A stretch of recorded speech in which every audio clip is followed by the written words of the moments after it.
We apologize for the technical difficulties. We're trying to get this fixed here for you.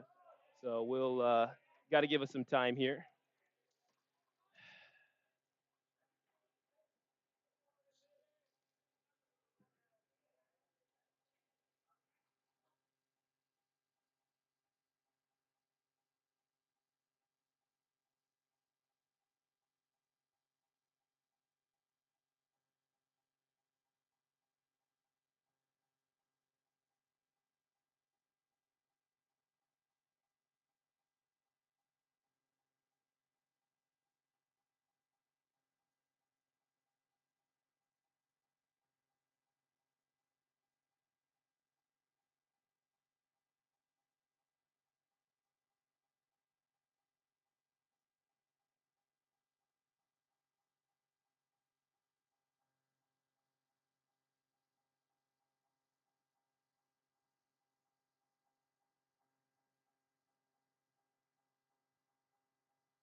We apologize for any technical difficulties that we just had. This is a laptop trying to run this stream, if I'm being transparent with you. But we are still in the top of the first inning, nobody out, and 2 runners on. It was a leadoff walk by Zane Zielinski, and then it was a walk, I believe, by AJ Hinkle as well, too. Thank you, guys. It looked like a questionable call there. I mean, that looked like a strike, but he kind of called that low. Yeah, Jack Geyser, he's a really big freshman that has a very great pickoff move. Fastball around 92 to 94 miles an hour. And getting to showcase that a little bit today. Yeah, for more information on Geyser, he's from Medina, Ohio, right-handed pitcher, standing at 6'2", and he was earned the 2022 Outstanding Slugger Award in high school. And he's an example of a good hitter switching to pitching only. You do see that quite often, where some guys might be really talented at both coming out of high school, and then things just happen, and you're able to just be a pitcher. One less thing to worry about as the first pitch is up high to Jackson Bassett for ball number 1. Geyser struggling to find the strike zone a little bit early. So speaking of slugger, Geyser can still swing it too. I've seen him in the Fall World Series where he actually hit a ball like looked like a piss rocket. I don't know how the exit velocity was, but it was pretty good though. He can still swing it. Count is 1 ball and 1 strike to Jackson Bassett. Looks like he's trying to battle some nerves here in his. I think this is his first start, This or is his first start. Yep, as you're a right. freshman. 1-1 pitch. Bunt shown. That one is chopped down the first base line. Catcher calls it. Throw down to first base, and it's out of the glove of Smith. Here comes Zielinski to score. AJ Hinkle pushes to third base, and Bassett is safe. 1-0 lead for the Flames after the E2. I mean, great way to get on the board there, laying one down to the right side to move over the runners on first and second. Especially that's a tough throw for a catcher, and a tough catch for especially a lefty first baseman, hitting on the that inside of the bag instead of going on the outside. But it's a good start for the Flames. Flames come out on fire, so to speak. 1-0 on a gorgeous day for baseball. I want to say thank you for joining us here. We apologize once again for any technical difficulties in the stream. We're doing our best here, and it will get better as we go throughout this week. Tuesday, expect to be on ESPN Plus more than likely. Same thing with next weekend's matchups. The count is 0-1 to Kendall Ewell. The right fielder comes into this matchup batting .350 on the campaign. Here's the 0-1 offering. Breaking ball, and there's a check swing, and that's strike number 2. It's a coach's nightmare right there. Any check swing, you always want your hitter to just swing through that ball and at least make contact and try to fight one off or put one in play. Runners on the corners with nobody out, and a 1-0 lead for UIC. Geyser looks back, makes sure he checks with his infield, now delivers the pitch. Runner goes, and the pitch is fouled off to the left side. Guess you will heard me from the press box here. Hey, our voices can travel a little bit, Ryan, when it comes to this. But alongside, of course, Ryan Finn, we have Ben Hamilton in the booth as well, former Ohio Bobcat baseball player. My name is Cedric Granger. Happy to be with you for this third day of baseball. It's the rubber match because UIC took game 1 5-0. Ohio then followed that up by bouncing back with a 3-2 victory. Right now, UIC already in the driver's seat early. The guys are up in the count. Here's the 0-2. Fastball misses low and away. Count is 1 ball, 2 strikes. I mean, if you're a pitcher here, you really want to rely on your defense, get a nice double play. The run may score on that double play, but just to build momentum to, find that comfort zone, to continue to go throughout the game. Count is 1 ball and 2 strikes. Runners on the corners. Pickoff attempt. Not in time. UIC comes into this game a perfect right in the middle, 5-5, splitting it right down the middle. And their coach, Coach McDermott, he's 55-55 as a field manager. So a chance to break that 500 and get above or get below. We'll see. 1-2. And that one's low and away. Count is 2 balls, 2 strikes. It looked like a breaking ball. Great take right there. Way to sit back on that curveball. Yep, that's what you'll see from Geyser. Fastball 93, curveball 70-73, and then the changeup 71-73 as well. Look like AJ Hinkle, who's on third base right now, thought about going. The next pitch is going to be into left field, and that's through for a base hit. Kendall Ewell picks up the RBI as Hinkle scores. The set's to second, and it's a 2-0 lead for the Flames. Definitely not the start that Ohio wanted, but we got a full ball game today, 9 innings, so Still plenty of time left. Still plenty of innings of baseball to play left, so it's only just 2-0. Nobody's hurt. Every UIC, you got to give them credit as well. They played very well, especially defensively over their series. They also hit those home run balls, but this time we've seen them work their way around the base paths a little bit more methodically. Playing a little small ball here. It's the second time we've seen a bunt from the Flames here. Count is 1 ball and no strikes to Nicoludis, batting .417 coming into this game. Geyser deals the 1-0. Bunt shown, and that's fouled backwards for strike number 1. Got 2 runners on the base pass right now. It's Bassett at second. Kendall Ewell is at first. And the 2 runs that have scored, Zielinski scored on the throwing error. That was over to first base. He took advantage. And then A.J. Hinkle scored on an RBI single from Kendall Ewell. 1-1. Bunt shown once again and fouled backwards for strike number 2. Can't drop that bat on the bunt. Foul it back into foul territory. And nobody out in this first inning. So guys are just looking to get some wind behind his sails here and work out of this jam. It's always tricky when you're a freshman, kind of getting your first start. 1-2. Wine kicks and deals, and there's strike 3. Rung him up. First strikeout of the day for Jack Geyser. I mean, that's a big out right there, just with how the game has started. That's huge, especially for the Bobcats. This takes us to Rafe Peterson. And the catcher, Jackson Cawthorn, goes up to talk with Geyser a little bit. Geyser on the year, he has 2 appearances, pitching 4 2/3 innings. Appeared against Lipscomb, where he pitched 1 2/3, and then against Campbell, he pitched 3 innings. First pitch is a ball to Rafe Peterson, batter that's batting .333 going into this matchup. UIC team that hammered a bunch of home runs in that first game of the series. They hit 3. There's one that's popped high in the air. This one should stay in the field of play in foul territory. Bryce Smith calls it, makes the catch, and that's 2 away in the frame. Props to Smith there, just calling off the pitcher, 'cause he probably had the better angle there coming from first base side. So after the first 4 batters of the lineup get on for the Flames, the last 2 UIC batters have been retired by Geyser. Seems to be settling in a little bit more after the tough start. 2-0 lead for the Flames. And here comes A.J. Taylor.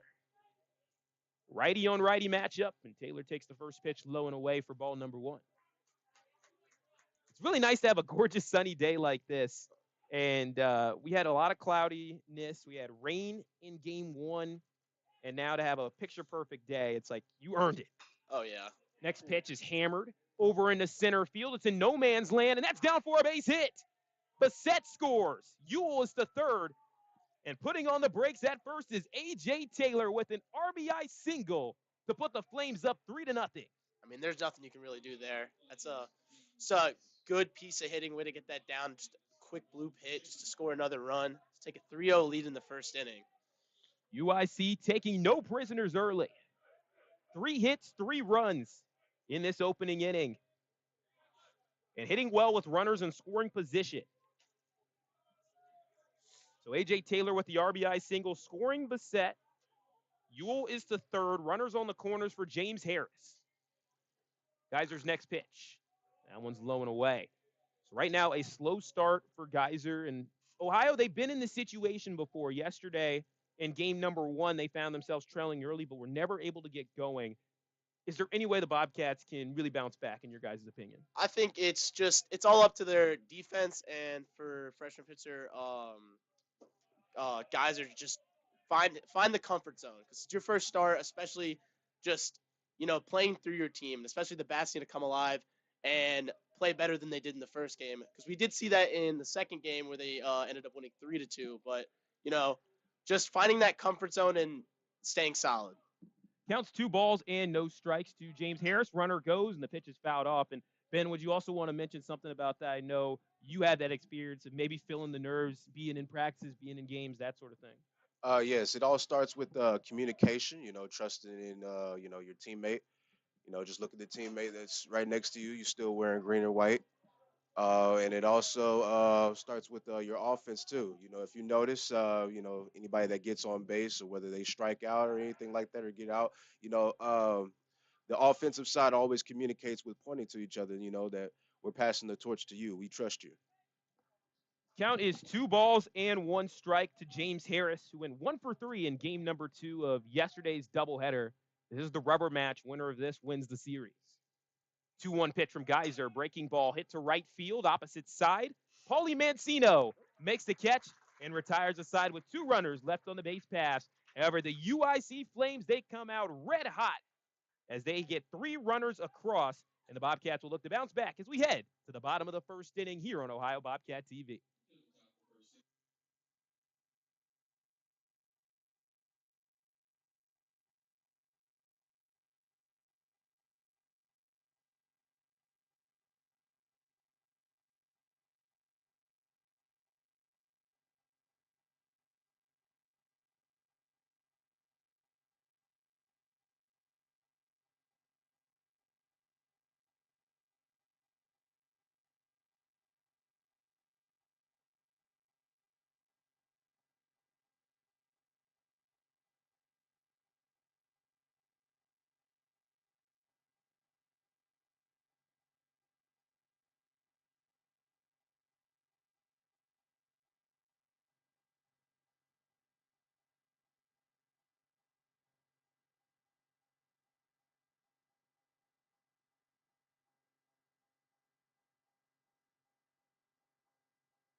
Welcome back to the Bob Wren Stadium for the bottom of the first inning alongside Ryan Finn and Ben Hamilton. My name is Cedric Granger. Beautiful Sunday game, and the Bobcats, they have Pretty good starting lineup for today. It's Taylor Gill leading things off while Alex Finney bats second. Cole Williams is batting third while Gideon Antle is in the cleanup spot. Jackson Cawthorn's batting fifth. Paulie Mancino bats sixth. A.J. Roush is batting seventh. Bryce Smith bats eighth. And J.R. Nelson, he bats ninth.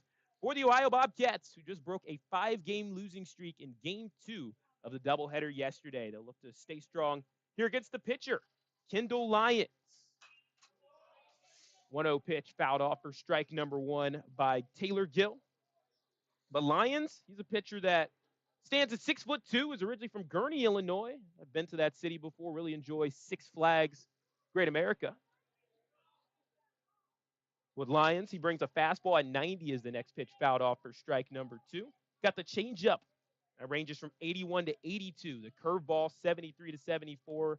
And the slider from 63 to 65. So that's something we talked about before the game, Ryan, what he can bring there with all that disparity. We'll talk a little bit more about that after this 1-2 pitch on the ground and foul. Yeah, these Bobcats hitters are going to have to stay on their toes because, I mean, going from 90 to 60, that is a big, steep drop. So Bobcat hitters just need to stay on their toes and just stay solid and try to piece one out, especially if you get a curveball outside. Maybe the Gill takes this to left.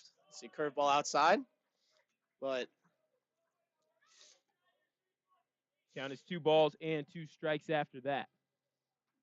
if he throws that fastball outside, too, he's going to swing your hands at it, try to get something down.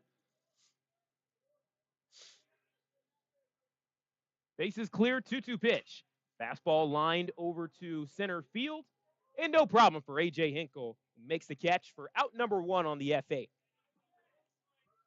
For Lyons this year, has a 9.64 ERA, 0-1 record. However, earning that starting position here with 8 strikeouts on the season across 9 1/3 innings pitched. When it comes to his appearances this season, he's made appearances against Kansas where he provided a solid start of 5 innings, at least in terms of innings pitched. However, got picked on in terms of runs. And then against Creighton, which that's a tough opponent, 4 1/3 innings and 3 earned runs given up. So here's a chance for him where he's played some challenging opponents and now gets a chance against another challenging opponent here in the Ohio Bobcats. Here's Alex Finney up at the plate, took the first pitch for a ball. Second pitch moves outside for ball number 2. And the count is 2 balls and no strikes. 1 away with the bases clear in a 3-0 ball game led by UIC. Lions wind kicks deals on the next pitch, and that one charge put into that one deep to center field. Hinkle makes the catch at the warning track. Seems like we're getting a lot of fastballs early from Lions. And here comes Cole Williams.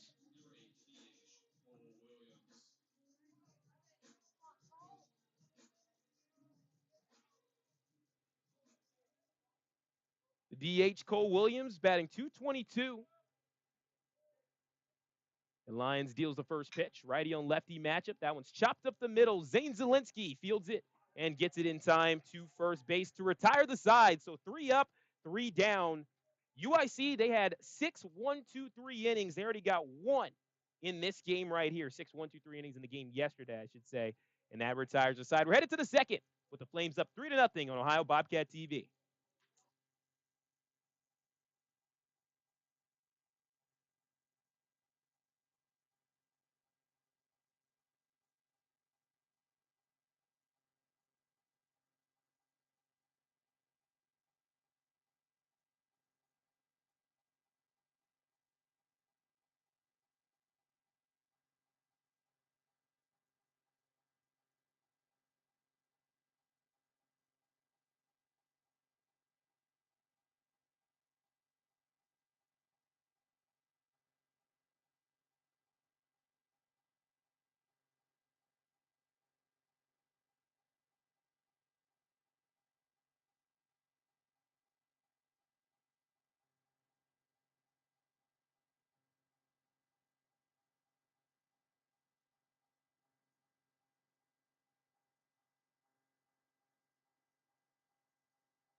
Welcome back to Bob Rinn Stadium, where the Bobcats have a pitching change. It's Dylan Masters into the fray, and his first pitch is on the money for a strike. The thing with Masters, he's from New Albany, Ohio, and he got a couple of starts last season, so he's had some experience going long in games as the 0-1 breaking ball just misses low and away.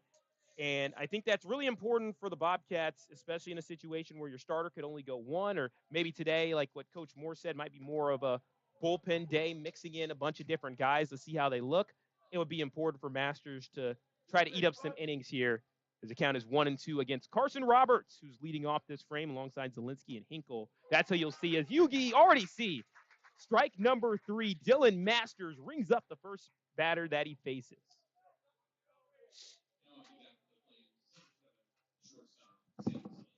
Yeah, one thing about Dylan Masters, fastball is very firm, but one thing that makes Masters so effective is that changeup, especially when he can locate that, on the paint on the outer part of the plate to his opponents.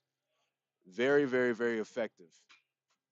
First pitch to Speaking of Zielinski is effective, absolutely scorched. Deep over to left field. It's gone. Zane Zielinski makes it 2 home runs this series. And the UIC Flames lead 4-0 here in Athens. Be way to sit back on that changeup and just take that to left field. It's another run is scored for the Flames. Now down 4-0.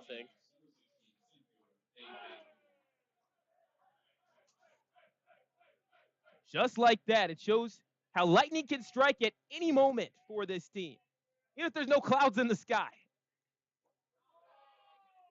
Next pitch goes to A.J. Hinkle. He's a home run threat himself. Already has 2 home runs in this series. Took that pitch inside. Wow, how about that? Next pitch gets right in on the hands of A.J. Hinkle. He's a little shaken up. If I'm Masters here, I do not want to throw anything inside on this guy. We saw Saturday afternoon, he took 2 fastballs on the inside and took that to left center, almost over the 380 wall, almost 400 feet. So if I'm Masters here, nothing inside. We'll see if Masters can bounce back here. He's a player that's, like I said, from New Albany, Ohio, which is my hometown. Used to play football against each other at middle school recess, funny enough. The 1-1 just misses the zone outside. 2 balls and 1 strike. 1 away in a 4-0 ball game in this rubber match between UIC and Ohio. Flames really getting it going with the offense as the next pitch, a little off speed there. And the count is 3 balls and 1 strike. But Masters, he'll bring that fastball, 89, also has the curveball listed, 67-70 alongside his changeup. And there's strike 2 after Hinkle maybe thought that was ball 4, and the count is full. So big situation here for the lefty. Lefty on a righty matchup. Here's the payoff. Breaking ball, just misses the zone low, and that's a walk. Something that plagued the Bobcats a lot yesterday were the walks. Each of their starting pitchers between Tate and Gasky had 5 walks apiece. So far, this is the 3rd walk of the day for the Bobcats pitching staff. First one for Masters. I mean, that's just a manager's worst nightmare. It's just totaling up walks, put runners in scoring position and stuff like that. Score more runs for the opposing team. Masters' first pitch to Jackson Bassett is there for a strike. Bassett already has scored today. He reached base on an E2 and then was driven in by A.J. Taylor on an RBI single. The 0-1 paints the inside of the zone. There's some nice movement going into the inside. Seems like it's going to start in the middle of the zone and then just able to still clip the zone while moving to the inside, making it especially tough for these righty batters. Here's the 0-2 for Masters. Tries to paint the outside of the zone this time, misses by a hair. Count is 1 ball and 2 strikes. 1 runner on, 1 away in a 4-0 ball game, led by UIC. Bassett went 0 for 4 yesterday, but did have an RBI. Runner goes, pitches a ball, and no throw down to second base. Hinkle swipes the bag. One of those tough situations where if you're a catcher, you don't really have any chance there when the throw is inside and you have the opposing player right there in front of your throw.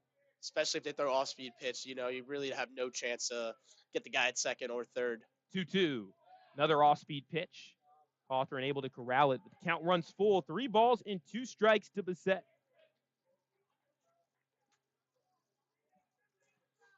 Player that came in to this weekend as the top batter in the whole conference in the Missouri Valley Conference. 3-2. Absolutely drilled. Over to left field and just foul. Oh my, Bissett almost sent that 1 yard. He was about 2 feet off. The count remains the same, 3 balls and 2 strikes. You don't want to hang a curveball like that again.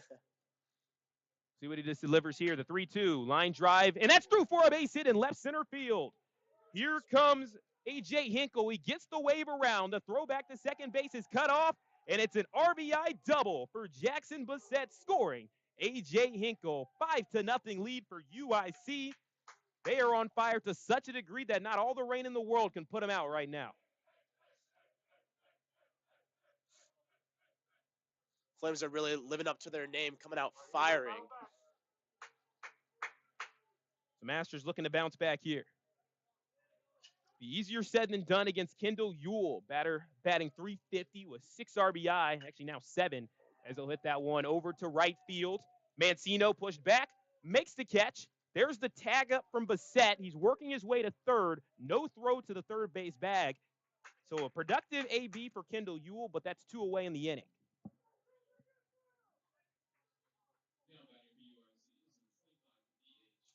This takes us to the DH, Pombo Nicoludis.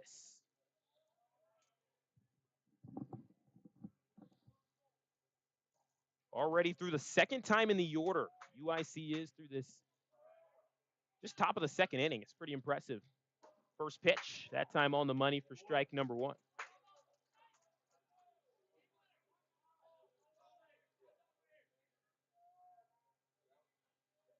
Line kick deal on the 0-1. That one blooped opposite side and foul. It was a good effort there by Bryce Smith, losing his hat, trying to run down that ball from his first base position. Nevertheless, though, Masters in a good count, 0-2, and it gives him that opportunity to attack any part of the zone that he'd like. Line kick deal on the 0-2. That pitch is low and inside for ball number 1. Seen a lot of the breaking stuff from Masters. And it's been effective against righties a little bit. But he has the breaking ball sometimes it's tricky. There's one off-speed changeup that gets Nicoludis the swing and miss. That's the second strikeout of the day for Dylan Masters. However, UIC tacks on a couple more, 1 solo home run, and then an RBI from Jackson Bissett, scoring A.J. Hinkle. 5-0 UIC as we head to the bottom of the second.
Home half of the second inning here at Bob Rinn Stadium. All UIC 5-0. But Gideon Antle's going to look to change that. You also see Jackson Cawthron and Paulie Mancino in this frame working against Kendall Lyons, whose first pitch is in for a ball. He had a 1-2-3 inning and has gotten plenty of rest because UIC, they have been making the bats sing so far as the count is 1 ball, no strikes. Wind kick D on the next pitch, and that one is flared over to center field. Hinkle pushing back to the track and makes the catch with about 3 feet to spare.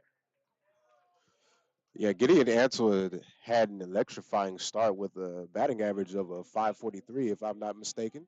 He has also received Ohio, or should I say, Mid American Conference Player of the Week, the opening weekend.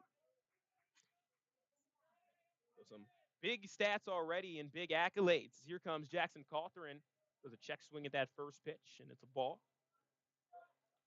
Yeah, Jackson has a really nice swing, very dangerous for a lefty. I'm surprised they're not putting on the shift with him. We'll see. We did see UIC shift a little bit, and the third baseman is inside significantly as Cawthron gets a hold of one. That one's over to left field, and Carson Roberts makes the catch. And that's 2 up, 2 down, and just a couple of pitches there. And that's efficiency. If you're Kendall Lyons, he's retired 5 in a row to start off the game. But speaking of number 5, here comes Paulie Mancino. Yeah, Polly has very great speed, very good bat, very versatile player, And you said he's the fastest on the team, right? without a doubt. Well, swing through the first pitch off speed. That was a really impressive pitch there from Lyons. It looked like a full fastball coming in and then just completely tailed off. Yeah, it just looked like it just dropped, like looked like a sinker, if I'm not mistaken.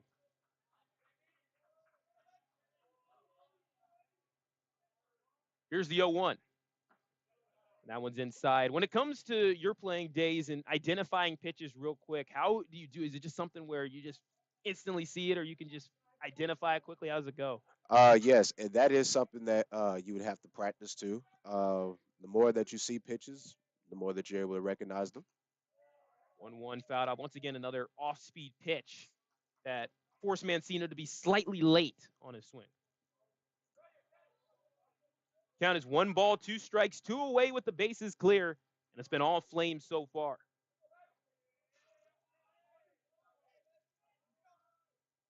Righty on righty matchup. Lyons deals the pitch again. Non-drop strike 3. They say it is a foul ball instead. So count is 2 balls and 2 strikes. That's the third consecutive changeup we've seen.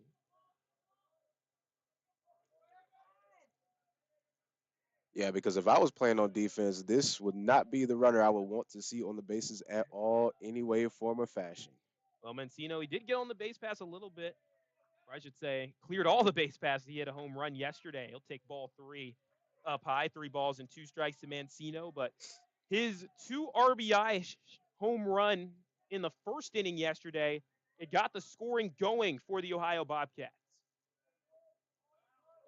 And Gideon Antle hit the game-winning home run, 3-2. It's fouled backwards.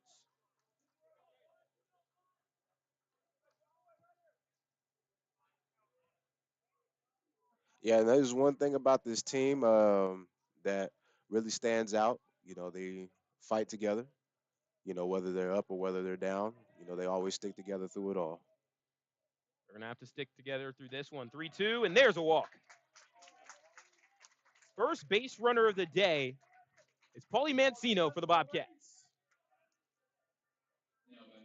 So the freshman from Westlake, Ohio takes first base, and now the redshirt junior from Powell, Ohio is now in the box, A.J. Roush. AJ Roush, great power. Um, you know, an absolute dog on the field. Pickoff attempt down the first base. Mancino slides in head first to remain safe. Roush is always a home run threat. He's got 4 home runs on the season to lead the team. Lines his next pitch. Roush shows bunt, lays off, and that's strike 1.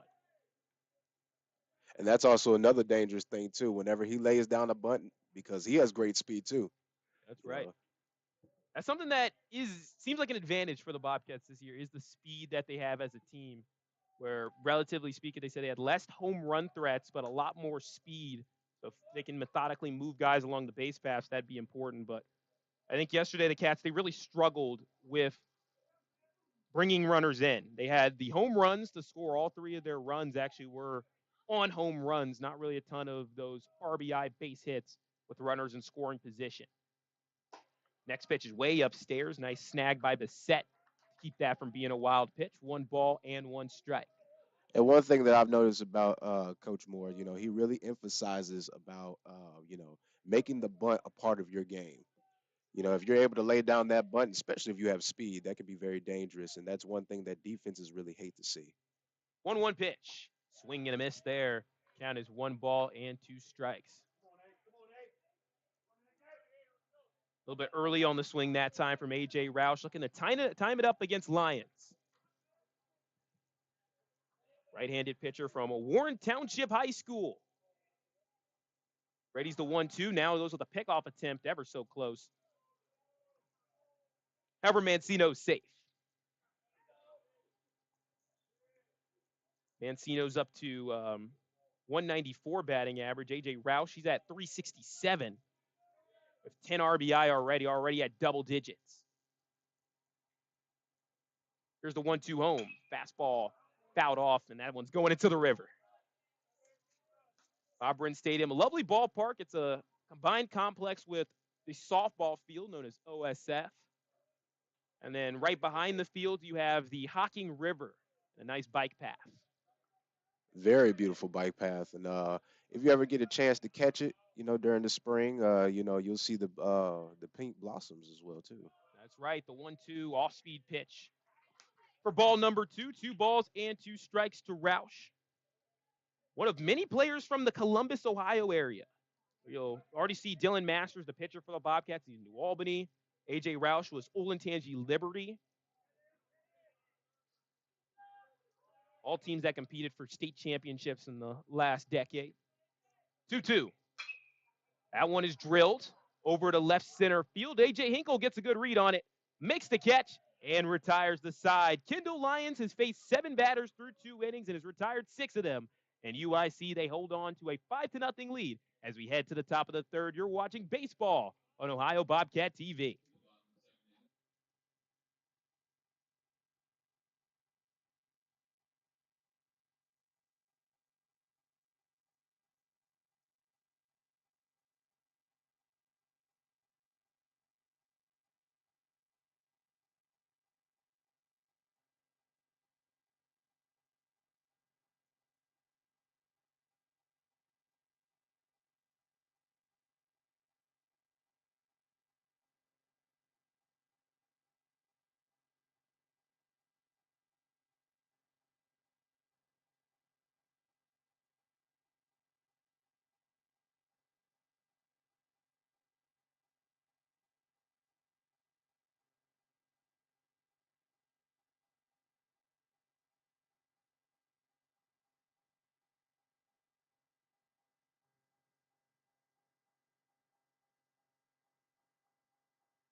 Welcome back to Bob Bryn Stadium, where the UIC Flames have a commanding lead 5-0 as we begin the third inning. Ryan Finn back on with me as we have Rafe Peterson, A.J. Taylor, and James Harris in this lineup. First pitch breaking ball from Dylan Masters on the money for strike number 1. But Peterson, player that had a pop fly the last time he was up.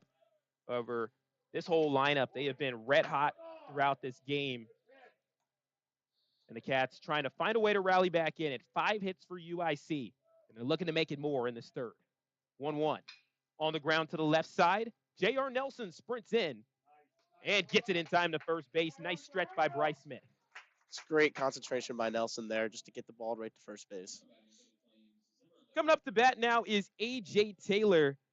Before we jump into some of his stats, Ryan, I know you played baseball yourself. What position were you back So in I school? played everywhere. I was everything. I played all around the infield. I played all around the outfield. Never caught though. But primarily played second and short, and played a majority first though. But I was more on that right side or left side if you're facing home plate. So first and second was majority where I resided for my baseball games. Yeah, so you're going to have a variety of different angles to be able to Oh yeah. analyze this game from. First pitch was for a strike. Second pitch was a ball to A.J. Taylor, who has an RBI single to his name on the day. He looks at the off-speed pitch, three-hopper over to Nelson. Nelson has to put everything into that one, and he's got him.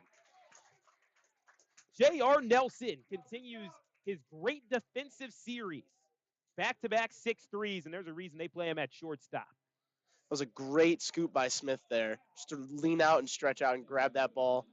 So Masters settling into the game now, 2 up, 2 down, and here comes James Harris. Lefty on righty matchup, first pitch. Breaks low of the zone for ball number 1. Harris is coming into this matchup batting .259 with 8 RBI and a home run. Batting .300 going into the series. Ticked down a couple spots after an 0 for 4 game in game 1. However, bounced back with a .333 average in game 2, batting 1 for 3.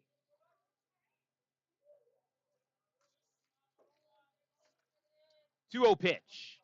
And that one's outside to Taylor, or to Harris, rather. Harris, a highly touted prospect out of high school. He was the second-ranked first baseman in the state of Illinois in the class of 2020 and was the 55th overall first baseman recruit. Count as 3 balls and no strikes, or 3 balls and 1 strike, I should say. So a good hitter's count for Harris. We'll see if he takes a swing. Swing and a miss, strike 2.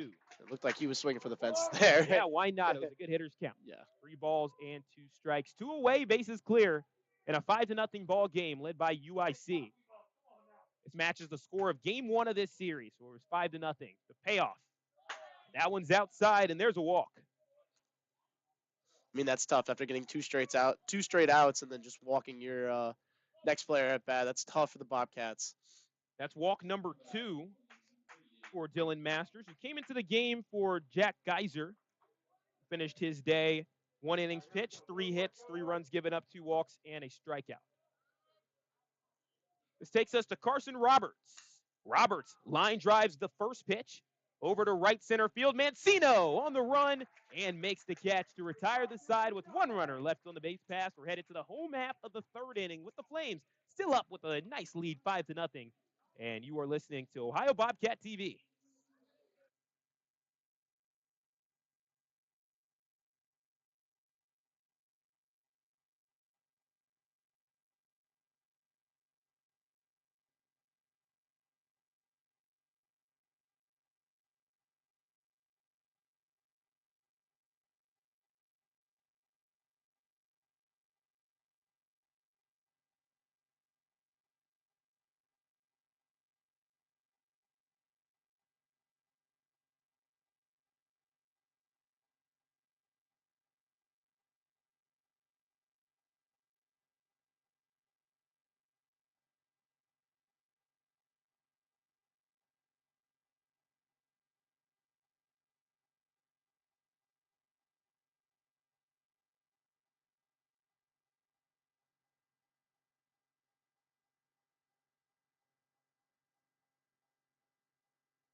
Welcome back to Bobberin Stadium, home half of the 3rd inning. Bobcats back up to bat. Bryce Smith, J.R. Nelson, and Taylor Gill, the 8-9-1 in the order for the green and white, rocking the nice green jerseys here today, and UIC, they're in their navies. I know it's a little bit hard to tell the difference there on the screen, but the Bobcats are up to bat right now. And Ben Hamilton joining me back in the booth to break down some Ohio players and share about his experience. It's something that's so cool in the broadcast booth. Many years of baseball experience as Lions dials up his first pitch, and that one is outside. And as always, thank you for having me here, Cedric. That means a lot.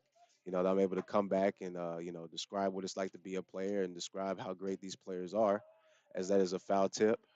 At the end of the day, that is what broadcast, in my opinion, is all about. Is about uplifting and energizing the players that are out there and talking about their accolades. As here's Bryce Smith in his 10th plate appearance of the season.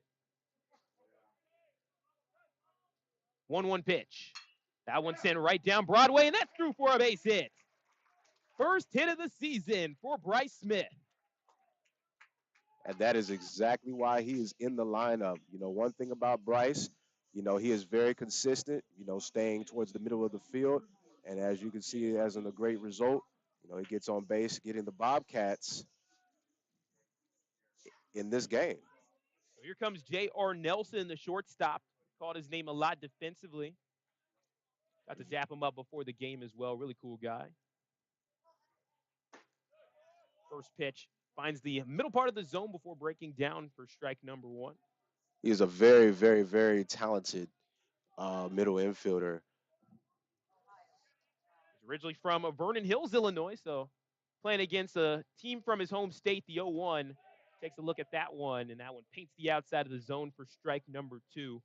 Kendall Lyons, he's trying to keep up the momentum when it comes to on the mound for UIC. The Flames had 2 pitchers go 7 innings, and they've only used 4 pitchers overall going into this third game of the series. 0-2 pitch, breaking ball low and away. And the count's 1 ball and 2 strikes. That looked like the slider that time. Yes, one thing about breaking pitches, like on an 0-2 count, normally that is supposed to be a swing and a pitch miss. With 1 runner on, nobody out in the bottom of the third. Lions pitching to Nelson, the 1-2. That one's outside. Nelson doesn't take the cheese there. 2 balls and 2 strikes. Nelson stands at 5'9", freshman infielder. And I remember talking with Coach Moore saying, like, yeah, we got some freshmen starting all over the place too. And Nelson, one of the guys that he mentioned by name. Very talented young freshman class that is here. And he'll show that by hitting that one to the left side. No throw for Zelensky. And an infield single for Nelson. Right on cue.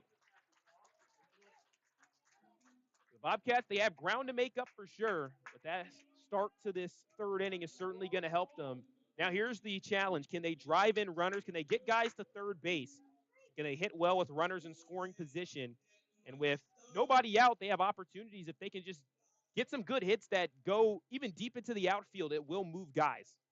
And one thing about hitting Coach Kirby McGuire, he stresses a lot that everybody in the lineup from 1 through 9 needs to be very dependable. And there's a bunt back that was very close to hitting us in the press box. Yes, that was. I know, Ben, you're still in your playing days a little bit. You think you could have brought your glove? I don't need a glove.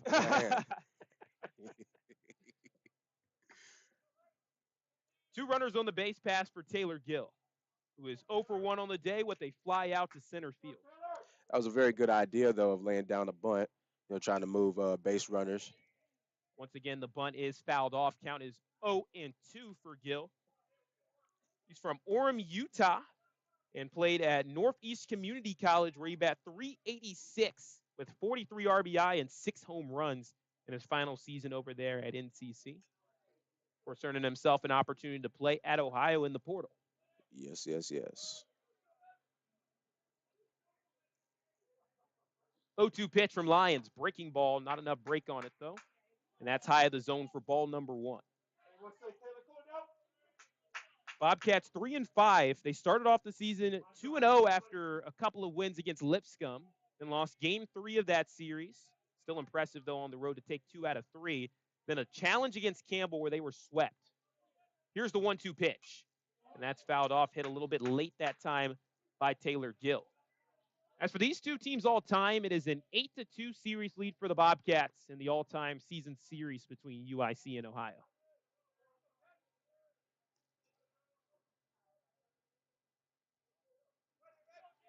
Good count right now for Lions. He's up 1-2 strikes. Here's the pitch.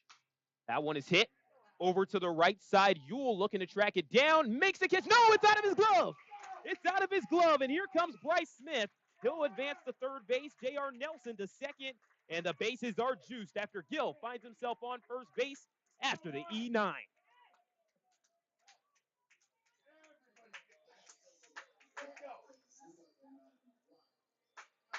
First error of the series for UIC. Previously, the Bobcats, they committed 4 errors through the first 2 games to 0 from UIC. And the first defensive mistake for University of Illinois at Chicago provides a golden opportunity for Alex Finney. The fifth-year veteran has been through plenty of situations like this before. So let's just sit back and watch what he does. Finney on the first pitch, hits it to the left side. It's off of the glove of Peterson, and Smith scores. Back-to-back mistakes by UIC, and the Bobcats are on the board in the third. Wonderful execution from the fifth-year veteran. And like I said before, he has been in plenty of situations like this before. So this is just light work for him. We'll see what that's officially scored, but good work by Finney to at least put it in play. If you put the ball in play, mistakes can happen. According to Coach Craig Moore, that was something that he really liked against Campbell, that they kept putting the ball into play, and that can lead to mistakes. Bases are loaded for Cole Williams. Williams chops the first pitch, and they'll say it's fouled off. Looks a bit shaken up right there, like it hit it off of his foot. Yeah, I'm off guessing his that's shin guard. probably what happened. If we had a second camera, we probably would have been able to see that. Glad to see that he's all right, though. I'm sure you've had your fair share of times where, you take a swing, it goes off the bat, and then it goes off a leg or something. Very painful, especially when you're a power hitter. So it looks like Finney is going to be credited with a base hit. So an RBI single for Alex Finney. Bases loaded. J.R. Nelson at third. Gill at second. Finney at first. Williams up at the plate. Lions' pitch. Swing and a miss for strike 2. Yep, and there are absolutely no outs. Yeah, 3 base hits for the Bobcats after they had none coming into this inning. And a very dangerous hitter on deck there.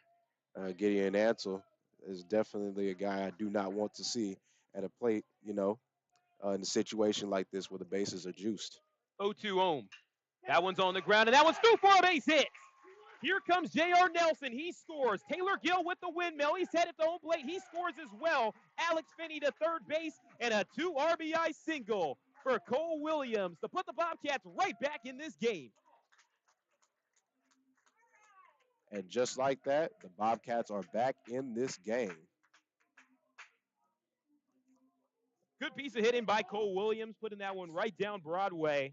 And that's already 4 hits in this inning alone for the green and white. And a very, very, very dangerous hitter you do not want to see, Gideon Ansel. Ansel 1 for 3 yesterday with a game-winning home run over the left center field fence. We got runners on first and third there. Finney at third base. Williams at first. Takes a check swing at the breaking first pitch, and it counts 1 ball and no strike. A little hesitation out there from Cole Williams. It looked like he wanted to steal. Couldn't really get the read on what that pitch really was or where it was at.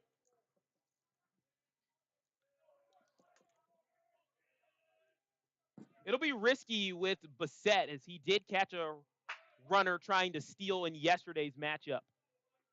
As the count is 3 balls and or 1 ball, 1 strike to Gideon Ansel. Ansel comes into this game batting at .543, 6 RBI and 3 home runs. He's 0 for 1 on this afternoon with a fly out to center field, but did get a good vision on that one. Is that one over to the left side, down to the third baseman, throws it down to second base for 1. The relay back to first, and that's 2. A double play started by Rafe Peterson on the hot corner, and just like that, 2 away in the inning. That was some really good hustle there by Gideon Ansel, and he looked like he doesn't agree with the call.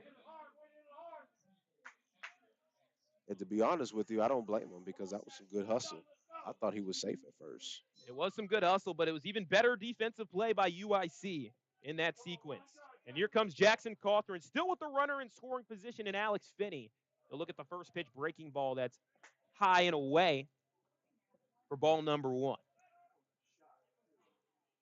Righty on lefty matchup. And also another thing that Coach Craig Moore also stresses is that there are certain places you don't want to hit the ball whenever you have runners in scoring position. That ball is hit over to left center field, and or hit is caught by A.J. Hinkle, and that retires the side. So a double play helps Kendall Lyons to get out of a jam, but the Bobcats, they make UIC pay a little bit with 3 runs on the board. It's a classic Sunday game. You get those high-scoring matchups on the final game of the series, and this one turning out quite well. We're headed to the 4th here on Ohio Bobcat TV.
We are back at Bob Wren Stadium for the start of the 4th inning, and I'm joined by sideline reporter Jillian Sanders. What notes you got from down on the field?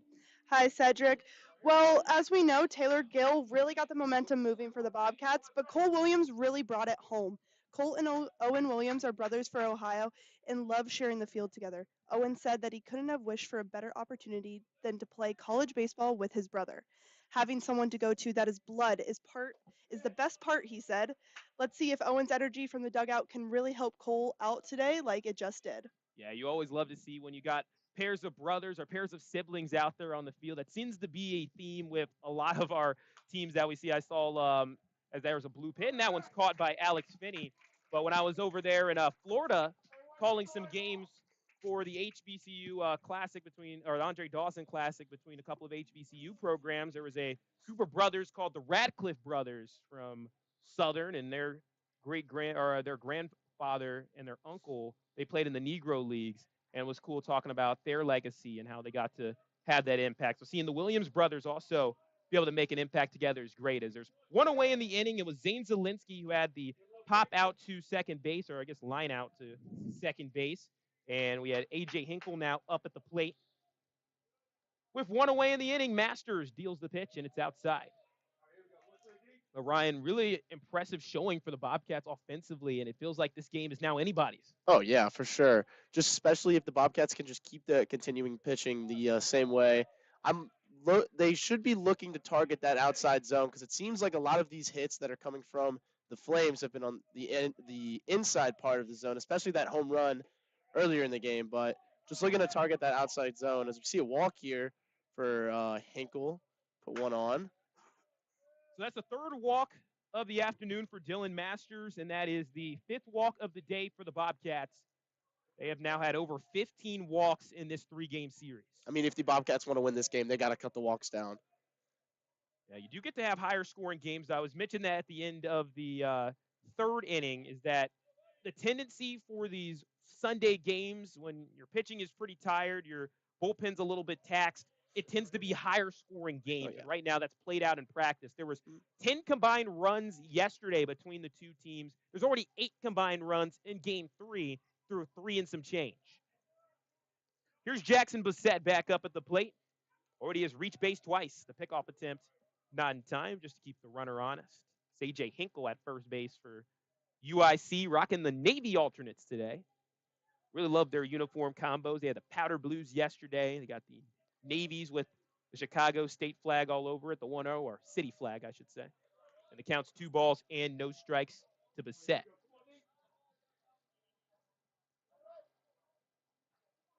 Bassett reached for the first time on an error, and then the second time he had an RBI single. He'll check swing at the breaking ball for ball number 2, or strike number 1, rather.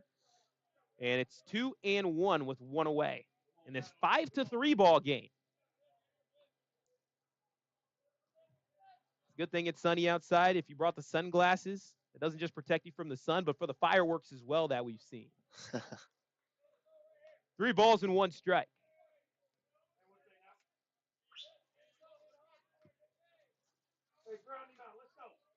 Got a perfect hitter's count here. And we'll see what Bassett can do. He does have a home run this season. So he has the power to definitely get it pretty far. Wouldn't be surprised if we see Hinkle start to run here with the maybe a little hit and run here with the 3-1 count, hitter's count. Transfer from Murray State. Dylan Masters deals the pitch outside, and there's another free pass. Free pass is really starting to stack up here. That's the 6th walk. And we've seen the walks come back to bite the Bobcats a couple of times today. The first 2 batters of the afternoon were walked by UIC, and they both went on to score.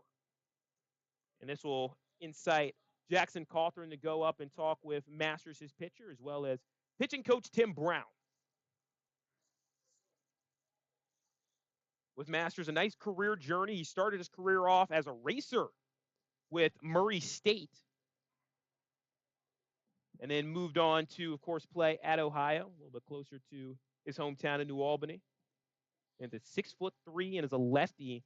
There aren't a ton of lefty arms for the Bobcats this year, only 4, but he certainly has quite the niche, whether as a bullpen guy or a starter. He made 4 starts last year, 16 total appearances, 38 2/3 innings pitched, 2 wins, and a pretty decent ERA, 4.19.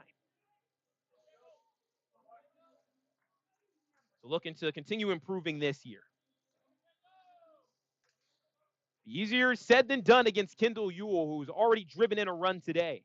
He's 1 for 2 with an RBI single.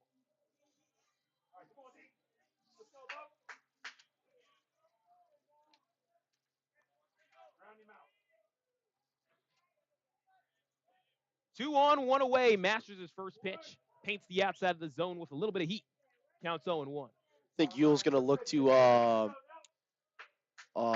get back that error that he had in the previous half inning. Certainly has. He definitely already has made up for it with getting some runs scored for his team. Part of a crazy sequence in the first where UIC, they had their first 3 guys that were up to bat all went on to get on base and score. 2 on free passes, 1 reached on an error, and then Ewell was the first hit of the day for UIC. The 0-2 breaking ball fouled backwards for strike number 2, or stay strike number 2. Count remains 0-2.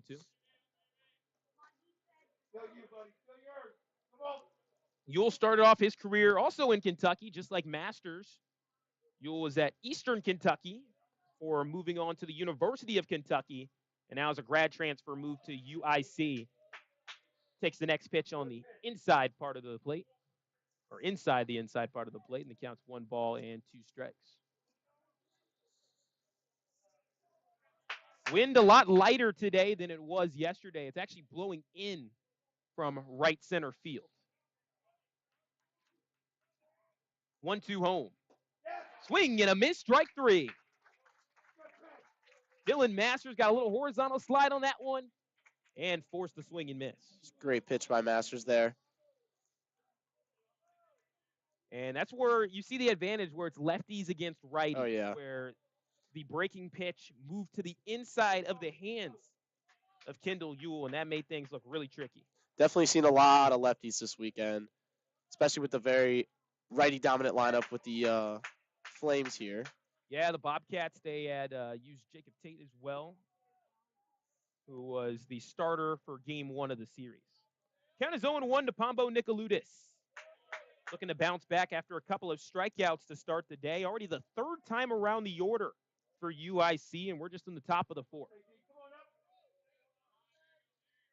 Got 2 runners aboard. Hinkle's the man at second, and Bissett is the man at first. Oh, 1-1. That one is bounced to the left side, fielded by Gill. He'll step on the third base bag and retire the side on the G5. We're headed to the home half of the 4th inning with UIC up 5-3. Stay with us on Ohio Bobcat TV.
Welcome back to Bob Wren Stadium, home of the Ohio Bobcats, as they are trying to get back in this game. They trailed 5-0 at one point, and it's now 5-3 as we begin the 4th inning.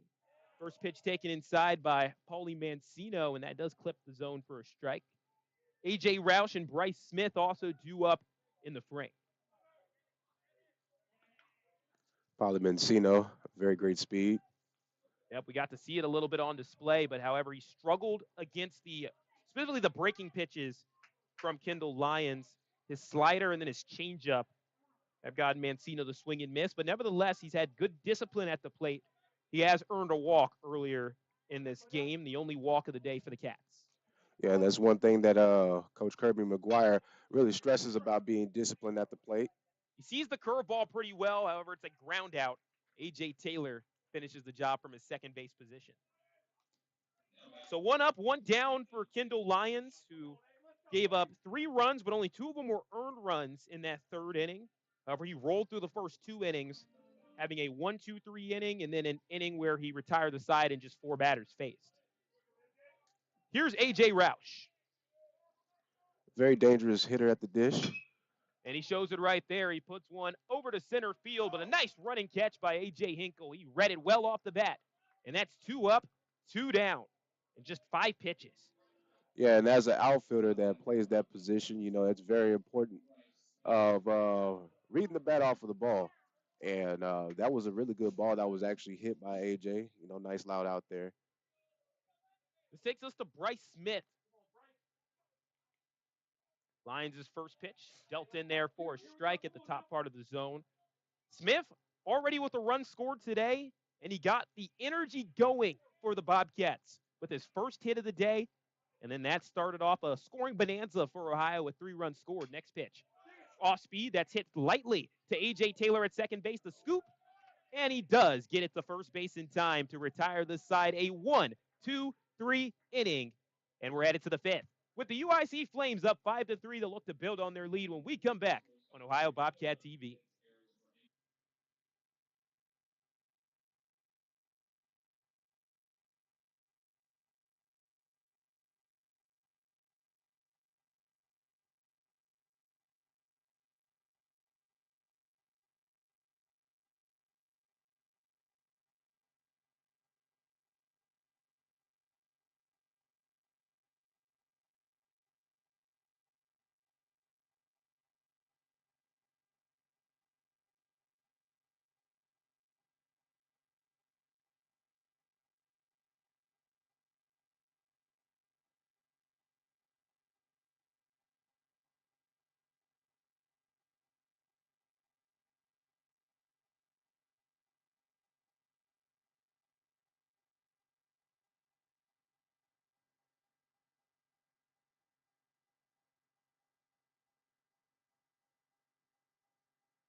Welcome back to Bob Rinn Stadium, where Ohio has a new pitcher into the fray. It's Tyler Peck.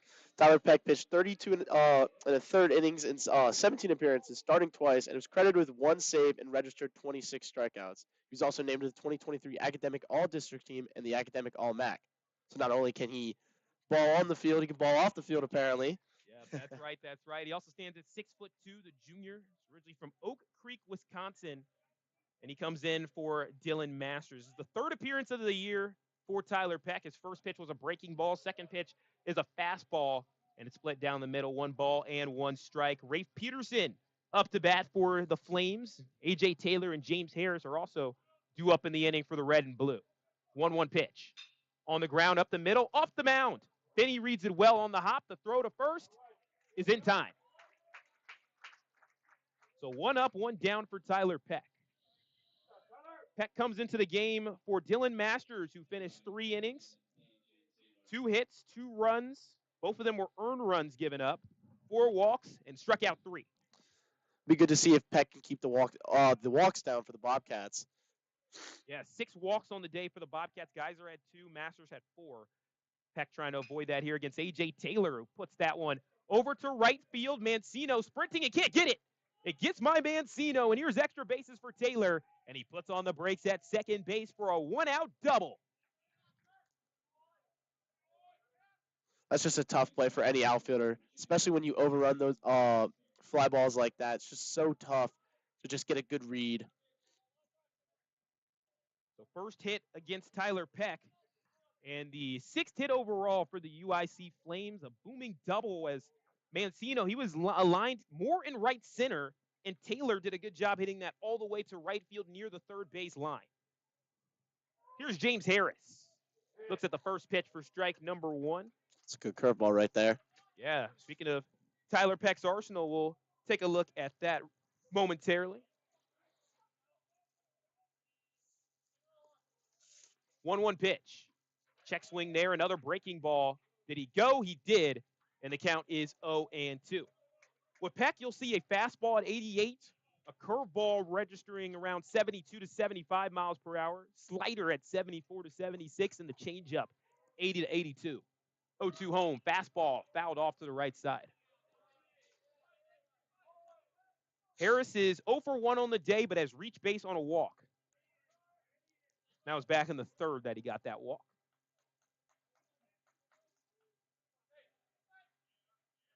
Righty on righty matchup. Runner goes, pitches a ball, no throw down to third base, and great timing by Taylor to swipe a bag.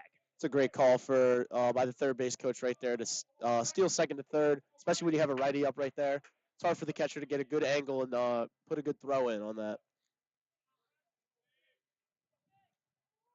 Junior deals the pitch. That one misses the zone just a hair outside. 2 balls and 2 strikes. James Harris from Chicago himself, attended Gwendolyn Brooks College Prep High School. Peck deals the 2-2. And just a hair off of the zone. 3 balls and 2 strikes. A little bit of off speed there. And Harris did not flinch. Seen a little argument between the coach and the umpire here. It'll happen. Everybody's doing their best here, of course. And it looks like a warning is going to be issued to the Bobcats. Of course, Coach Moore, though, he's going to fight for his guys. And that's what you should do. That's what you want to see out of your coach. And if you're a player, you want your coach that's going to fight for you. 3 balls and 2 strikes, 1 away with a runner in scoring position for UIC. The pitch to Harris. He puts that one on the ground, and that's through for a base hit. Here comes A.J. Taylor. He scores in an RBI single for James Harris, his 9th RBI of the season. And UIC extends their lead to 6-3. It's a great piece of hitting. Really inside on the batter's box right there. Take that to right. Nice piece of hitting there. Loop that over to the right side. And once again, UIC, they've been proficient today at hitting with runners in scoring position. Here's Carson Roberts up at the plate. Takes the first pitch low of the zone. Roberts has struggled this season, batting .074 coming into this game. However, does have a homer to his name, but is 0 for his last 6 at the plate. 1-0 from Peck. That one falls inside for ball number 2.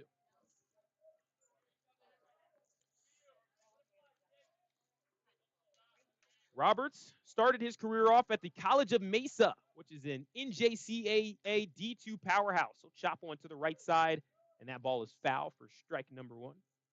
Count is 2 balls and 1 strike, 1 away with a runner on first base. And a 6-3 ball game here in the top of the 4th inning in the rubber match at Bob Wren Stadium. But Carson Roberts, as I was saying, he was at the College of Mesa before going to the College of DuPage. He's an all-Region 4 selection, hitting .338.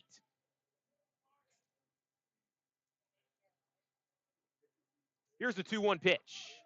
Once again, that one goes inside. 3 balls, 1 strike. We've seen Peck miss on the inside a couple of times. Righty on lefty matchup. 3-1. And there's a walk.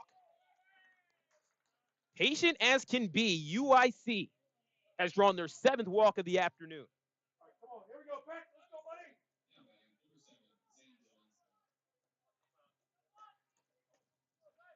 It's definitely not a guy you want to see when you got 2 men on. Not at all. Zane Zielinski already has a home run to his name today. He's 1 for 2. Also has a walk and has scored twice. Especially because these righties at the top of the lineup love to sit on that inside. Here's Peck's first pitch. That one finds the top of the zone. Nice work there by Peck on the off-speed pitch. Zielinski went 2 for 4 yesterday with 2 runs scored. He was the guy that accounted for all the runs for UIC yesterday. He also had a 2-run bomb in game 1 of the series. That really led UIC to a hot start. They also got off to a great start in this one. They were up 5-0. Since then, it's been a 3-1 Bobcats, but the Flames still holding pace here, up 6-3. It's good stuff by Peck getting ahead of the count, especially on a guy like Zane right here. 0-2 pitch, throw back to second base is not in time. Through the first 2 games of the series, the Bobcats, they used 2 pitchers apiece in each of those matchups. This game, already 3 pitchers used, but a lot of guys going to get some opportunity on this Sunday, according to Coach Craig Moore. Wind kick deal on the 0-2. Check swing, rung him up. Called strike 3. Zielinski goes down on strikes. That is a big strikeout for the Bobcats right there. Again, an off-speed pitch from Peck. Had a little break to it horizontally. And it worked to perfection. I believe that was a slider.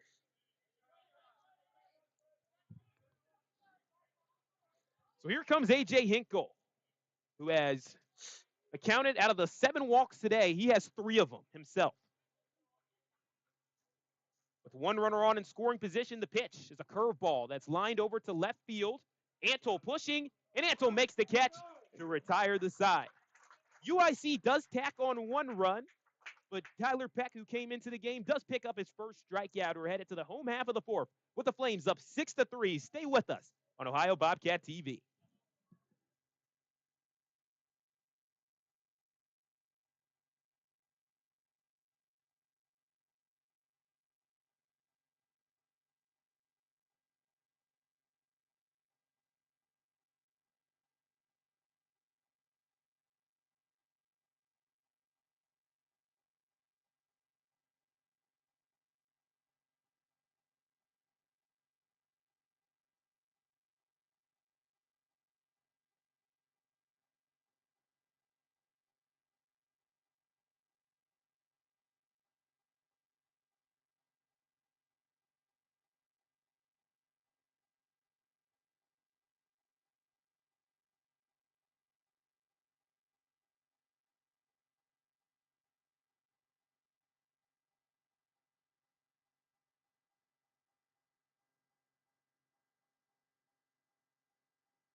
Home half of the fifth inning. J.R. Nelson, Taylor Gill, and Alex Finney will be batting in this inning. And the first pitch, nice aggressive swing there from J.R. Nelson, but that's foul ball, so strike number one. As Kendall Lyons is working into his fifth inning of work, trying to follow suit with the other pitchers for UIC this weekend. Schuler went 7, followed by Versiglio closing that game off with 2 innings of work. And there's one that's lined into center field, and Hinkle makes the catch. Very nice swing there by J.R. Nelson. But no dice there as Nelson goes down on the L8. He's 1 for 2 now on the day. This brings us to Taylor Gill, the leadoff for Ohio of this game. He's number 1 in the batting lineup. 6-3 lead for the Flames. And the breaking ball is inside from the pitcher Kendall Lyons for ball number 1. This is a Bobcat team that finished 19-30 last year, 15-15 in the MAC. They had a backloaded schedule last year with tough trips to Kent State and home games against Ball State. There's another fly ball. Taylor Gill makes it 2 in a row. And the Cats are looking to finish off in a better standing this year than they were last year. There's a lot of young guys, that are willing to get some experience. So the Bobcats are looking to see what they can do with the new guys. And speaking of new guys, we have Alex Finney, the 5th-year veteran. One thing about Alex Finney I can describe him as is a very great leader. Leadership is very unmatched. He's a very non-nonsense type of guy. And you really need that balance on a team as the count is 1 ball, no strikes, 2 away to Alex Finney, especially when you got some younger guys who are trying to learn what it is all about, as he is early on that swing that time. Count is 1 ball and 1 strike. Finney, he's a player that's had improvement every single year. He hit 108 through his first 2 years, but since 2022, he's hovered around 300 as a hitter. So it seems to have just clicked for him. The 1-1 pitch. Shows bunt on that one. It's lightly rolled over to Lyons. Lyons turns, throws, and is in time to first base to retire the side. 1, 2, 3.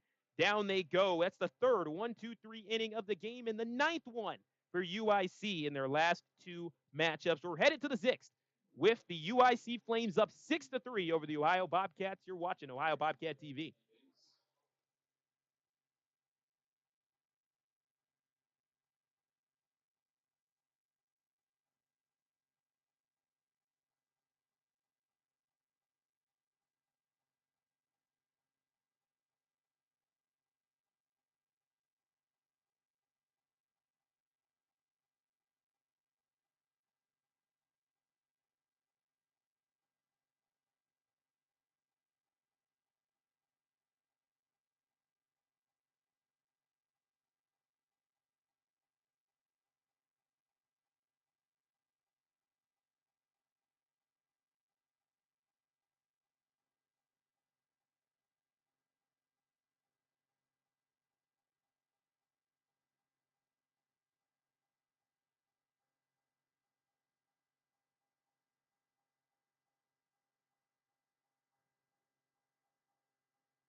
Welcome back to Bob Wren Stadium. Top of the 6th inning in UIC. Back up to bat. Flames coming into this game 5-5, looking to get back above 500. Bobcats, they are 3-5 on the campaign. And the first pitch from Tyler Peck to Jackson Bissett is strike number 1. Kendall Ewell and Pombo Nicoludis also due up in the frame for this UIC squad, coached by Coach McDermott. That one swung on to the opposite side. Mancino loses his hat, and that one is down for a base hit. Here comes Bissett working his way to second base, and he's got a sliding double to lead off the frame. It seems like UIC is just really working the shift. They know that they're going to try to pull the ball, and then they're working the sitting on the outside pitch, trying to tap it, trying to get it to right field. And that's a really good way to get that ball in from the right fielder, Mancino. Yeah, sorry. And a good pick by shortstop Nelson, but it's tough when you get those blue pits like that in right field. So Bassett's got himself a leadoff double. He's now 2 for 2 on the day and has reached base 4 times. Here's Ewell. Swings through the first pitch a little bit early on that swing, and the count is 0-1. Ewell's 1 for 3 on the day, an RBI single in the first, a flyout in the second, and a strikeout in the fourth. The Flames team, who has now scored 6 runs today, and they're looking for more with a runner in scoring position. Nobody out. The next pitch, breaking ball, swung on and missed for another strike. UIC coached by Sean McDermott, who's been the coach since 2021, but has been an assistant with UIC since 1998. He's got great insight when we got to talk with him yesterday, or actually I should say Friday before the rain delay, as the count is now 1-2 after the next pitch is low and away. McDermott, he began his collegiate playing career as a second baseman at Indian Hills Community College in Centerville, Iowa, before transferring to Lincoln Memorial University, where he played shortstop for 2 seasons. It's really great when you read about these coaches. A lot of them have had like really insane careers and were quite the players back in their days. Mm-hmm. One kick deal on the 1-2. Swing and a miss. Strike 3. Ewell goes down on strikes. And the second strikeout of the day for Tyler Peck.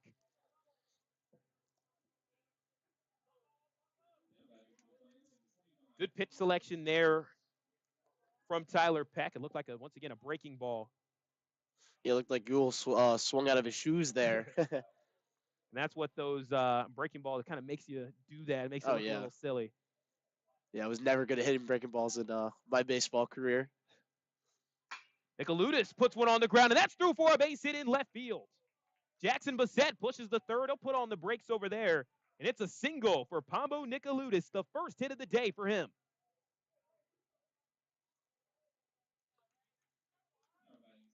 UIC getting up there in terms of hits.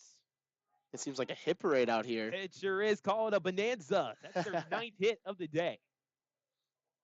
But we were talking about how great players were, or coaches were in their playing days. We got to give a shout out to, of course, Ohio's own Craig Moore, 4-year baseball player at Nebraska in the late 90s, as Ray Peterson back up at the plate 0 for 3, looking for his first hit of the day. Shows bunt on the first pitch, and it's outside. But Coach Moore, he helped the Huskers win a Big 12 tournament back when Nebraska was in the Big 12. I think not a lot of us can remember that anymore now that they've been in the Big 10 for well over a decade. Mm-hmm. But speaking of Ohio, they earned a spot in the Columbus Regional back then. 1-0 pitch. That pitch is there for a strike. 1 ball and 1 strike. And Moore, he still holds the school record for the most RBI in one game for the Cornhuskers with 10 in one game. Oh, wow. Unbelievable.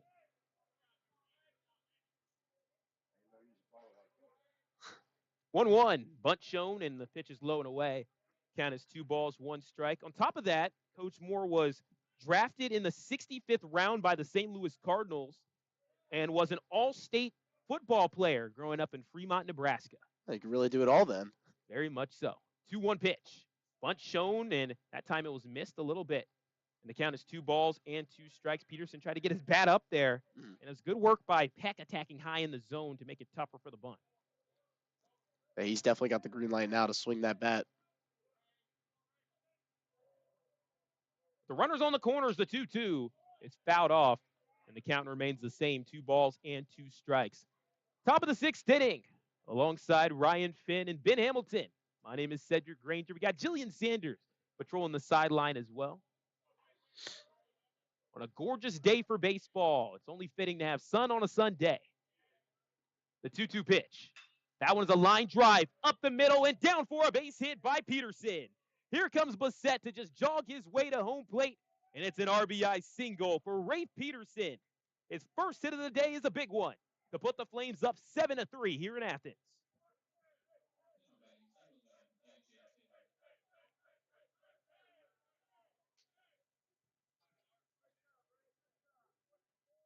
Two runners on the base paths now. Nicoludis pushes the second. Peterson is at first after his RBI base hit, scoring Bassett rather. And this takes us to A.J. Taylor.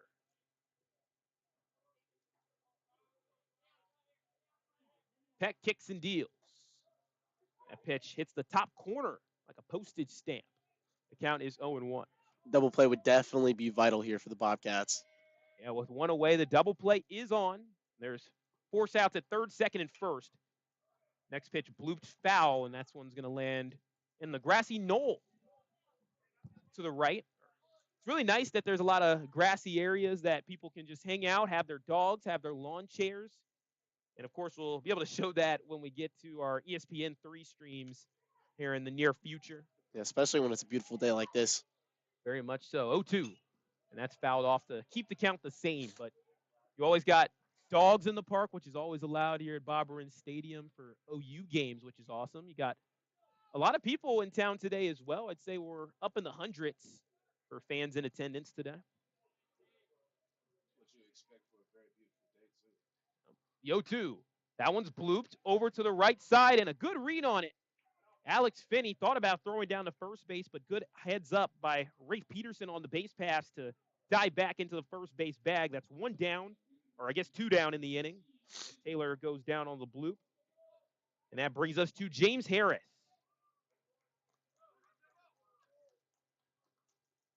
The Flames have been not just good, but terrific when it comes to hitting with runners in scoring position today. They have 10 total hits, and a majority of them have come on RBI hits with a guy in scoring position. First pitch in from Peck, and that's strike number one. Harris up to 9 RBI on the year, 1 home run. And it's back-to-back games with a hit now after his RBI single the last time he was up. He'll take the next pitch, a breaking one that's inside the zone for a strike. Count is 0-2. And with 2 away in the inning, 2 on, a chance for Peck to get out of the inning.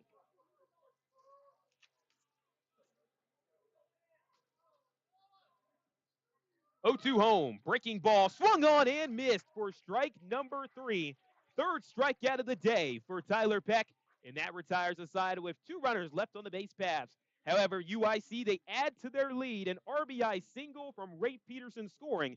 Jackson Bassett 7-3. In favor of the Flames, the Bobcats will look to eat into the deficit when we come back for the home half of the 6th.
Welcome back to Athens, Ohio. Sunny skies here today.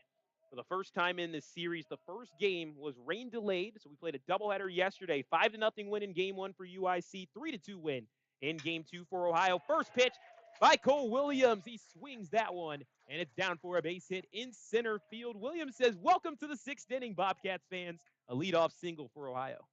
Getting it started here for the Ohio Bobcat offense here. Beautiful day outside, high skies, 64 degrees. This is actually very nice weather for early March Yeah, in Ohio. I'm sure you'll take it after you told me about your 95 and 100-degree games when you were doing summer ball out in Texas. Just from that side, I can know it was quite a lot of heat, I should say. Yes. And speaking of hot, we have an extremely hot player at the dish right now, Gideon Ansel, with an electrifying 543 batting average. Yep, looking for his first hit of the day. Had a fly out in the second and then hit into a double play in the third. 0-1 from Lions, breaking ball low and away, and the count's 1 ball and 1 strike. It's a nice take there. Very disciplined, but very aggressive hitter at the plate. And with my experience playing with and against him, very, very, very disciplined. 1-1. Drills that one in the air over to center field, but Hinkle has space, makes the catch, and Williams retreats back to first base, 1 down in the frame. So Ansel goes down on the F8. This will bring on Jackson Cawthron for the Bobcats, clad in their green jerseys today and white pinstripe pants. This brings us to Cawthron, as I mentioned, the lefty catcher. It's originally from Murfreesboro, Tennessee, and attended Siegel High School. Lions trying to get to a season high in innings pitched. His first one is fouled to the left side. It actually already is a season high for Lions,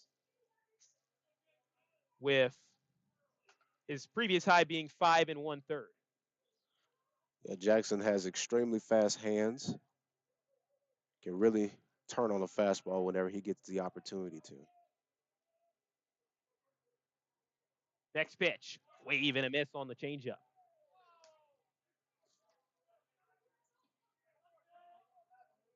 The Bobcat team that has a schedule a little bit more front-loaded compared to last year. They'll take on Kent State and Central Michigan in their first 3 MAC series of the year. Of course, NIU, the first one. That one on the ground to the right side. Harris makes the catch, gets on the first base bag, a double play. Wow! James Harris ends the inning and says, I'll do it myself. That's a good heads-up play. So that retires the side as we head to the 7th inning with the score 7-3 UIC. You're watching Ohio Bobcat TV.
Welcome back to Bob Rinn Stadium, top of the 7th inning. First pitch is ball number 1 to Carson Roberts, who's leading off the frame. It's the 9-1-2 in the order as Roberts turns on that one. Nice glove by Bryce Smith. Race to the first base bag.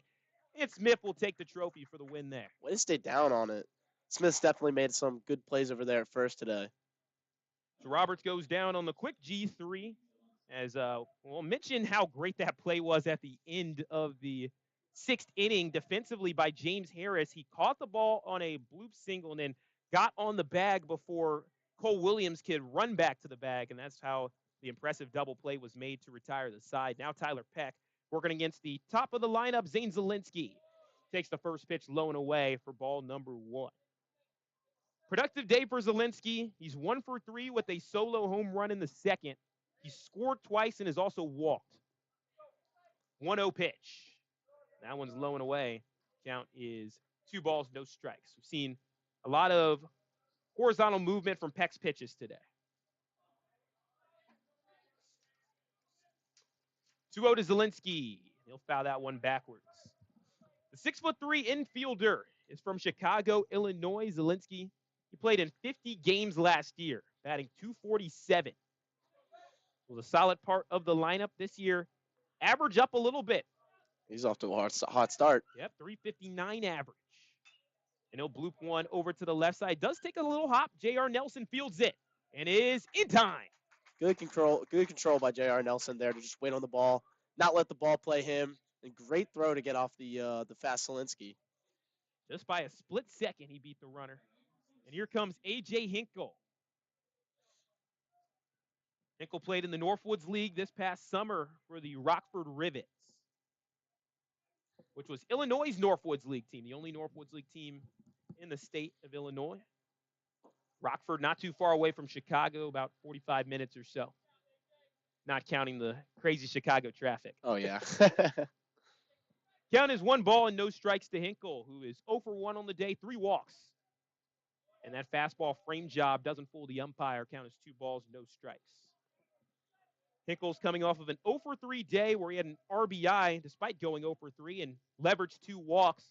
So he has drawn 5 walks in the last 2 games, but that time Peck gets him on the off speed, and it counts 2 balls and 1 strike. It's a great pitch right there. Yeah, you could tell Hinkle trying to time up Peck's pitches, and that time the change in speed really got him. Here's the 2-1 pitch from Peck. And back-to-back strikes for Peck to get back into the count. Tyler Peck was a 2-time all-conference selection at Oak Creek High School in 2019 and in 2021. 2 away, here's the 2-2. And that's high and away to run the count full. If you're Hinkle here, you're thinking two-strike approach. You got to choke up on that bat, look to take something to the right. 3-2. That one is flared over to the left side. A.J. Roush makes the catch and retires the side. A 1-2-3 inning for Tyler Peck. He's through 3 innings of relief work, and we're headed to the bottom of the 7th. Time to stand up and stretch at Bob Wren Stadium. You're watching Ohio Bobcat TV.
Home half of the 7th inning here at Bob Rins Stadium. And Kendall Lyons, he's had himself an outing. He's had 4 innings.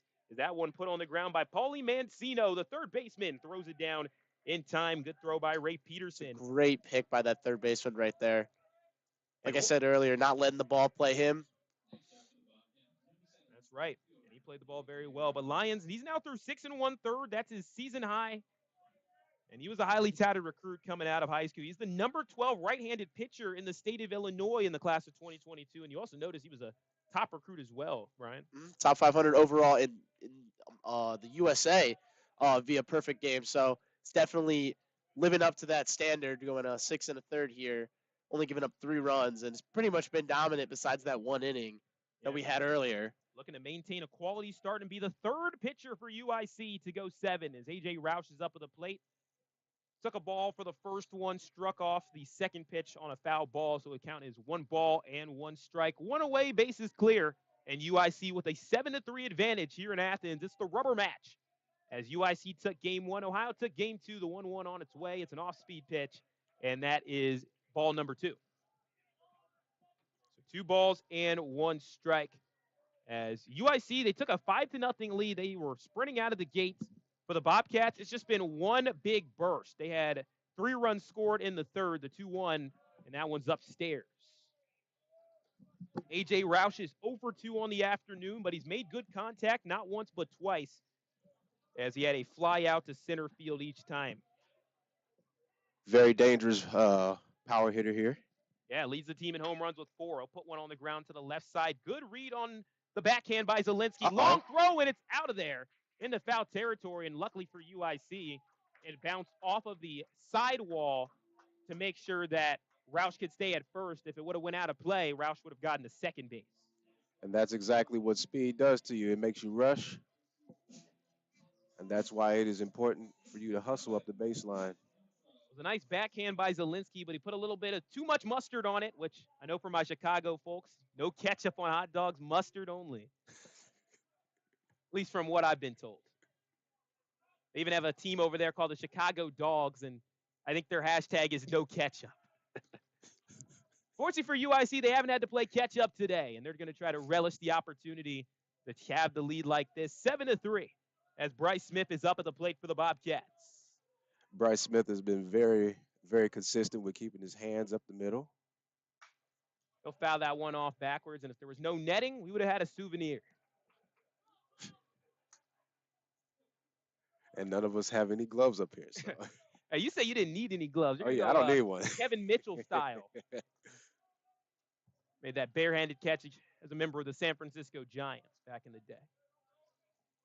1 away, 1 on, the 0-1 pitch. That one sent to the left side by Smith, and it is fair. Fair ball. That's a base hit for Smith. Here comes A.J. Roush. He gets the halt at third base, and it's a stand-up double for Bryce Smith. And the Bobcats are in business here in the 7th. And as I previously stated before, Smith has been very, very, very consistent with staying up the middle, and he hit that ball exactly where it was pitched, and then not only got himself in scoring position, but also got A.J. Roush in scoring position with a good hitter at the plate, freshman J.R. Nelson, very talented player, and as the CIU coach is going to have some dialogue with his pitcher and catcher. Yep, UIC going to have a little conversation there with Lyons. But again, just impressive work. I've been so impressed by the pitchers for UIC that they have had their starters go 7, 7, and 6 1/3 in their first couple of games. And Lyons trying to go 7 himself, especially since they have a game coming up against Milwaukee on Tuesday. They needed to make sure they could conserve some of their arms for that game. And UIC doing a phenomenal job of that. Ohio also did a great job of that in their first 2 games of the series, only using 4 combined pitchers in those 2 games, now using 3 today.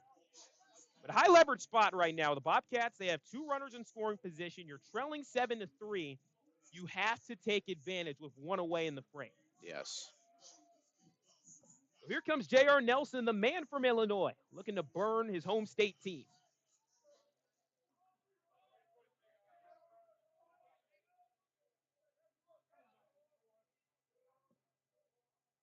Lyons deals the first pitch. Nelson sees the breaking ball, pops that in the air, And Zielinski gets underneath it, makes the catch, and that's 2 away in the frame. So a quick out there for J.R. Nelson. That turns over the lineup card. Back to the top of the order with Taylor Gill. Bobcats with their backs against the wall here. This is do or die time. 2 runners on the base pass in a 7-3 game. The Cats need this one. This is Taylor Gill's 4th plate appearance of the day. He's reached base once. He'll take the off-speed pitch, send it over to left field. Carson Roberts goes back, makes the catch, and a big stop for UIC. Kendall Lyons gets through 7 innings. Another quality start for UIC, their 3rd one of the series. We're headed to the 8th inning with the UIC Flames in control over the Ohio Bobcats 7-3. You're watching Ohio Bobcat TV.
Welcome back to Bob Rinn Stadium, where the Flames lead 7-3.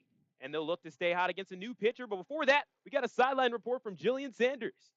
Thanks, Cedric. Yes, heading into the bottom of the 7th, there was some friendly banter between the Bobcats and the Flames. Race Peterson shares how this is his last year, and he's just trying to go out with a bang, he told one of the Bobcats players. Although he hasn't been performing offensively, Peterson has been a big vocal leader for UIC. Yeah, and I mean, he did get it going, especially lately in that 6th inning. Did finally break through for that base hit. It was an RBI single. It's great to hear the banter back and forth. Thank you for the great report, Jillian.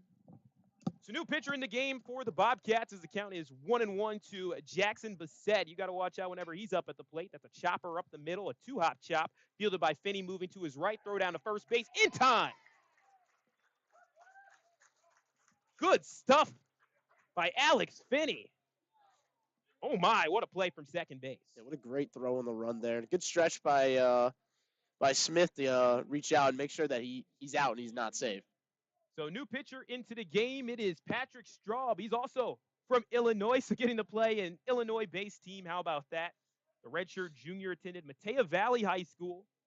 And after making 3 appearances last year, he's already now on his 3rd appearance just this season. He dials in his first pitch. That's inside the zone for a strike. To Kendall Ewell. Now, when it comes to the pitch mix for Patrick Straub, the 6'3" right-handed pitcher, he's got a fastball at around 89, maybe added a little bit of more velocity as there's strike 2. He's got a curveball at 77, a slider that's between 64 and 72, and then an 80-mile-per-hour change. When we get Ben back on the broadcast, we'll talk a little bit more about him. Here's the 0-2. Swing and a miss, strike three. 3 pitches, 1 strikeout for Patrick Straub as he strikes out Kendall Ewell.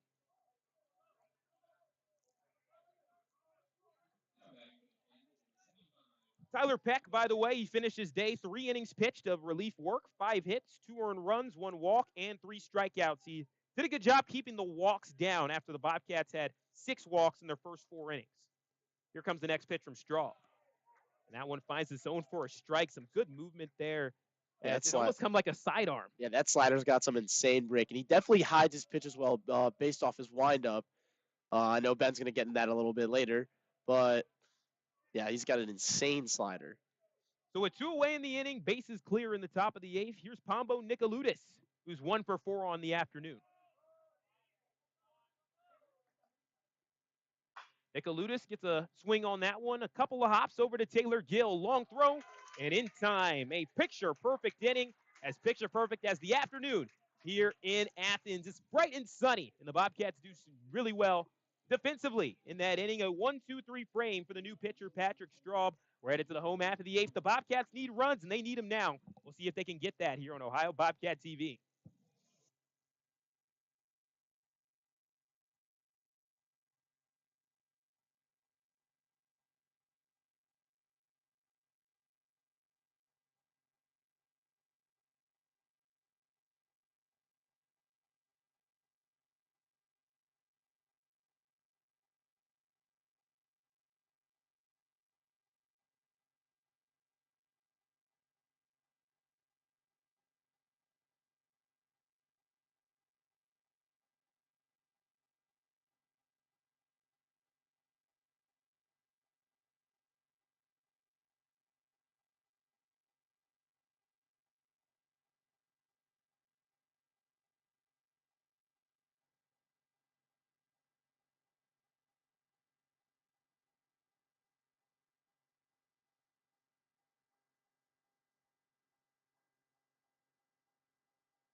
Home half of the 8th inning here at Bob Rinn Stadium. We're jumping on a little bit early as we got Ben Hamilton back with us in the broadcast booth. And Patrick Straub, he put on a clinic in that 8th inning, a 1-2-3 frame for the Bobcats. What is it like going against Straub? Just to give a little bit of insight of what it's like going against Straub is exactly what you just saw, what he just demonstrated. That disgusting slider, I will tell you.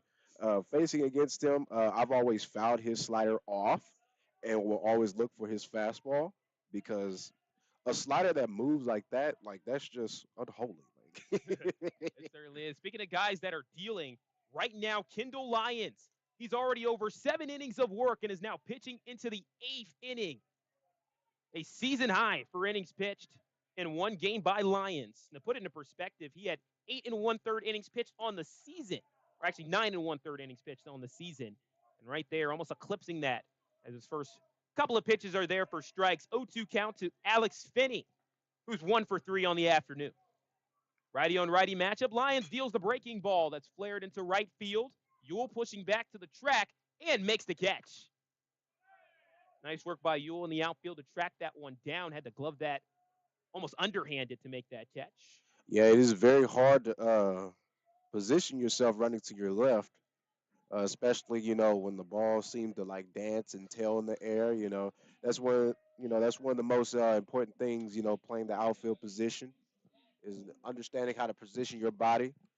Fielding different positions and putting your body in different positions out there as well. Here's Cole Williams up at the plate and takes strike 1 from Lyons. He's now through 7 1/3, and today he has completed 4 1-2-3 innings. Wow. Which is impressive. And that follows up the performance for UIC yesterday where they had 6 1-2-3 innings. Despite that, the Bobcats won. But today, the hitting has been there for UIC. 10 hits and 7 total runs. Bobcats 3 runs on 6 hits. And that's very impressive. At the level that you play baseball on, that you're able to go that long. Like it's the top of the 8th inning. Like wow. It is, and especially with teams that are on the road, you tend to not bring your whole roster. So you may have had to keep a couple of arms back in Chicago. So it's important to have guys that can go long as the 1-2 pitch. Hit to the right side. Harris gloves it and steps on the first base bag to complete the G3. Yeah, and if you notice there, they just put on the shift with Cole Williams too. You know, Cole is a very great power hitter, especially to the right side. And speaking of power hitters, we have number 18, Gideon Ansel, to an electrifying start with a 543 batting average. Gideon Antle looking for his first hit to try to join the other top batters in the lineup. Gill has a hit or has been on base. Finney's gotten a hit. Cole Williams has gotten a couple of hits. And Antle looking for his first one. Of course, Gideon had the game-winning home run yesterday. The Bobcats, though, running out of time.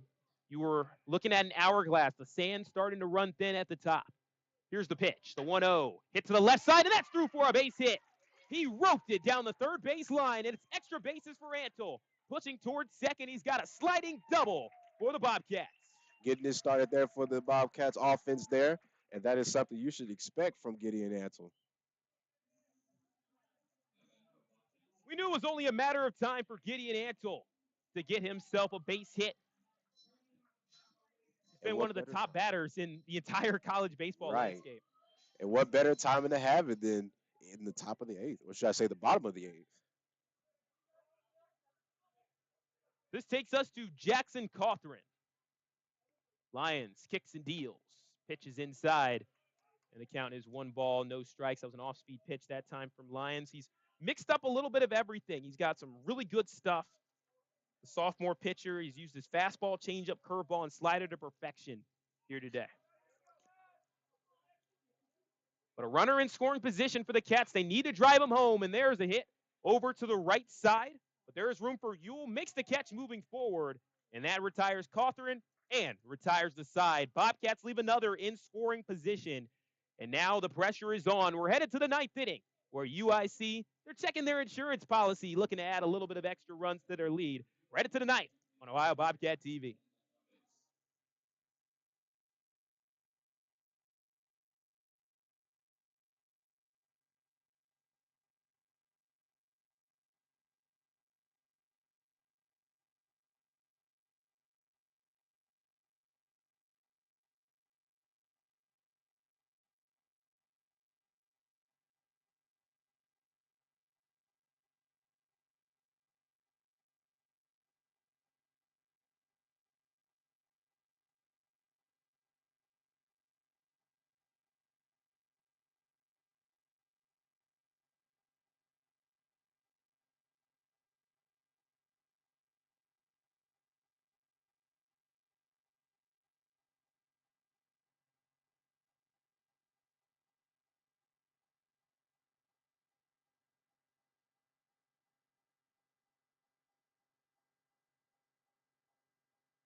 Welcome to the 9th and final inning here at Bob Wren Stadium. We started off with a bang. First pitch over to the left side. J.R. Nelson throws it in time to first base. And before you can blink your eyes, it's 1 up, 1 down here in the frame. Peterson goes down on the ground out as Straub back to work. He's retired the first 4 batters that he has faced. And he'll see A.J. Taylor and James Harris in this inning for UIC. Looking to just tack on a couple of extra runs. That'd be huge for the Flames if they want to close out this game.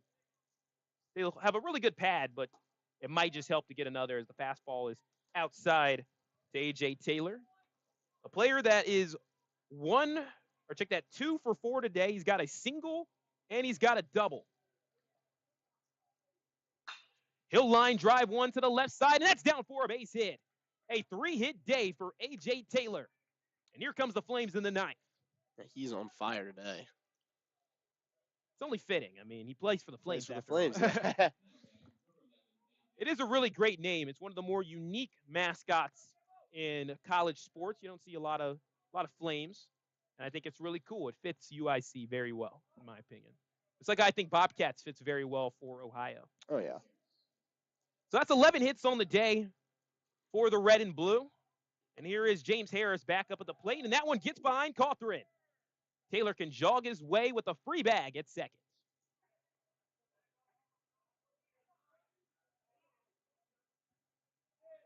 So wild pitch pass ball situation.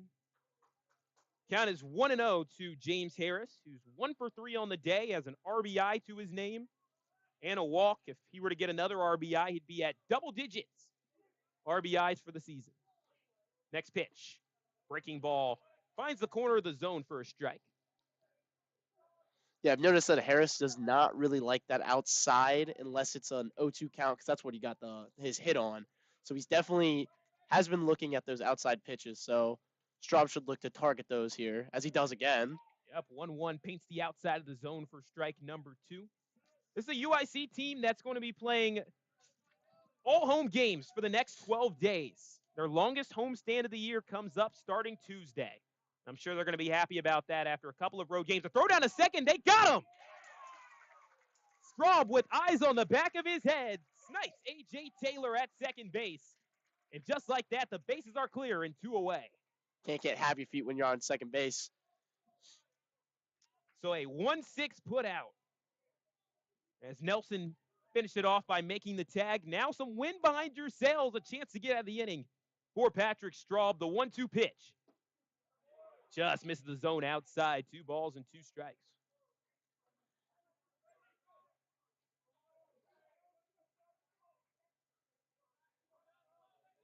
But UIC will take on Milwaukee on Tuesday. 2-2 home. That one popped in the air over to right field. Paulie Mancino makes the catch, and that retires the side. We're headed to the bottom of the 9th inning. The Bobcats need 4 to tie, 5 to walk it off. Grab your popcorn. It's time to find out who's winning the rubber match between Ohio and UIC.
Last chance for the Bobcats as they trail 7-3 as we reach the bottom of the ninth inning alongside Ben Hamilton and Ryan Finn. And of course, Jillian Sanders on the sidelines. My name is Cedric Granger.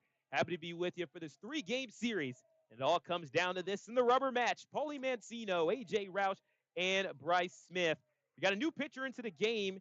It is Reese Lawler. But before we introduce him, Kendall Lyons, 8 innings pitched, 7 hits, 2 earned runs, 1 walk, and no strikeouts, which is crazy. No strikeouts, but didn't matter because he got weak contact forced by the Bobcats, and it was excellent. What a start for Lions. A very dominating performance by him. And also, that's your job as a pitcher. Your job as a pitcher is not to be overpowering or try to get all the strikeouts, but it's supposed to be missing barrels and getting weak contact. If you do that, then you'll have a lot of success. Not only yourself as a pitcher, but also saving arms. For your pitching staff.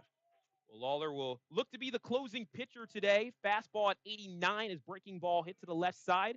On the ground to the third baseman, Peterson is in time for 1 up, 1 down. So the 5-3 retires Mancino, and that brings up A.J. Roush. You also see Bryce Smith 2 up in the inning. Mancino finishes the day 0 for 3 with a walk. Here comes A.J. Roush to try to keep this game going. But as I was saying, Reese Lawler, fastball at 89, curveball 67, 68, and the changeup from 74 to 79. That's all according to Prep Baseball Report. So some of these guys may have added some new pitches and may have a little bit more velocity than what was on that website, but does give you a general idea for the types of pitches that they bring here. The 0-1, breaking ball waved at and missed by Roush. Just coming into the spring, and as a former player for Ohio University, coming into the spring, you have just that type of adrenaline where it gives you a little bit more giddy up. Sometimes pitchers will be throwing 89 in the fall, and then they end up throwing 93 in the spring. Swing and a miss, strike 3. Reese Lawler with the first strikeout of the day for UIC. 2 up, 2 down. And as a closing pitcher, that's exactly what you want to do, is come in and end all hope of a comeback. And Lawler, he's experienced. He played in 13 games last year. He's already making his 5th appearance of the season this year. He has a 1.8 ERA as the top closer for the UIC Flames. When it came to comes the saves, he had 5 saves last year. Wow. Not a save situation in this case, but he's going to be the guy that UIC will turn to in these situations. With the count 2 balls and no strikes right now to Bryce Smith.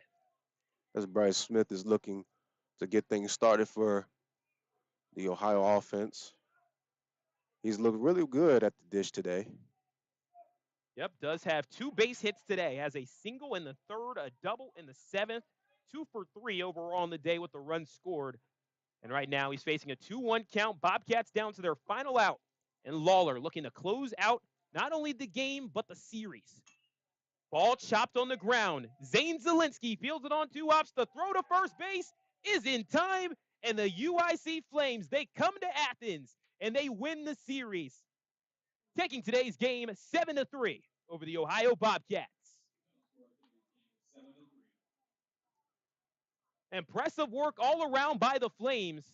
When it comes to pitching, it was not just good, but terrific. They didn't give up more than 3 runs in any of the 3 games this week, posted a shutout, and they had 3 starting pitchers finish with at least 7 innings pitched. Unbelievable effort from this pitching staff between Brandon Bach, Schuler, as well as Lyons. And that's been the key cog for this game for UIC. And that's why they have a nice trip back to Chicago. They're going to have a lot of smiles on their face as they take this one here in Athens. Any final thoughts from this game here, Ben? It's disappointing to see, Ohio lose the series, but it's all a learning experience. It's not MAC play just yet, so but still games matter. Every game matters, but this is experience, for the younger guys. This is also experience for everybody.